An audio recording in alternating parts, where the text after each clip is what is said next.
আজকের এই ভিডিওটিতে আপনাদেরকে দেখাবো বাংলাদেশের সীমান্তবর্তী জেলা কুড়িগ্রাম। কুড়িগ্রাম জেলার ভুরুঙ্গামারী উপজেলার সোনাহাট স্থলবন্দর। আর এই স্থলবন্দরটি বাংলাদেশের উত্তরবঙ্গের শেষ সীমান্তেই অবস্থিত। এই স্থলবন্দরে বিভিন্ন আকৃতির পাথর তৈরি করা হয়, যে পাথরগুলো বাংলাদেশের প্রত্যেকটা জেলায় নিয়ে যা বিল্ডিং কনস্ট্রাকশনের কাজে ব্যবহার করে এবং আমরা বাসা বাড়ির কাজেও ব্যবহার করে থাকি। আজকের এই ভিডিওটিতে এই সোনাহাট স্থলবন্দরটি খুব সুন্দর করে তুলে ধরব।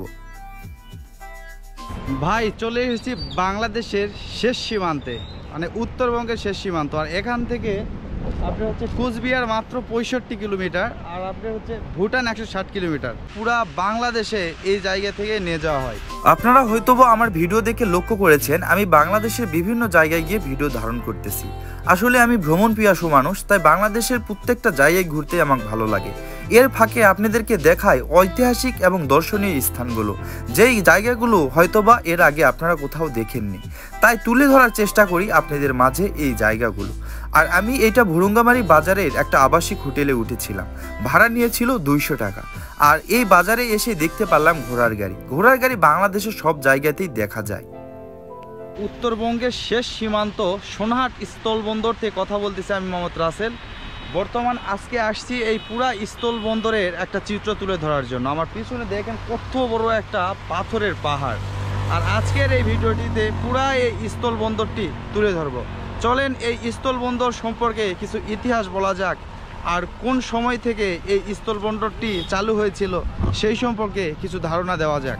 সোনাহাট স্থলবন্দর বাংলাদেশের রংপুর বিভাগের কুড়িগ্রাম জেলার ভুরুঙ্গামারী উপজেলার বঙ্গ সোনাহাট ইউনিয়নের সোনাহাট সীমান্তেই অবস্থিত। এটি একটি স্থলবন্দর। 2018 সালের জুন মাসে তৎকালীন নৌপরিবহন মন্ত্রী শাহজাহান খান এই স্থলবন্দরটি আনুষ্ঠানিকভাবে উদ্বোধন করেন। বর্তমানে এই বন্দর দিয়ে পাথর ও কয়লা আমদানি করা হয়। প্রতিদিন এই স্থল বন্দরের ভারতের গোলকগঞ্জ হতে গড়ে 80টি থেকে 100টি ট্রাক পাথর এবং কয়লা নিয়ে বাংলাদেশে প্রবেশ করে। ভারতে এই বন্দরকে নিয়ে অবকাঠামো কাজ ইতিমধ্যেই সম্পন্ন হয়েছে। বাংলাদেশে 10টি পণ্য আমদানির জন্য অনুমতি রয়েছে এবং নিষিদ্ধ পণ্য ব্যতি রেখে বাংলাদেশের সকল পণ্য রপ্তানির অনুমতি রয়েছে। সেগুলো হচ্ছে পাথর, কয়লা, তাজা ফল, ভুট্টা, গম, চাল, ডাল, আদা, পেঁয়াজ ও রসুন। বর্তমানে এই বন্দর দিয়ে প্লাস্টিক পণ্য সামগ্রীও রপ্তানি হচ্ছে। এই সীমান্তবর্তী জেলা কুড়িগ্রামে আসলে আপনারা বুঝতেই পারবেন না আপনারা বাংলাদেশে আছেন। আমি এই জায়গাতে যতক্ষণ ছিলাম আমার মনে হচ্ছিল আমি ভারতের মধ্যেই মনে হয় আছি। এই জায়গাতে চারপাশের পরিবেশ সবগুলোই ভারতের মতোই লাগতেছিল আমার কাছে।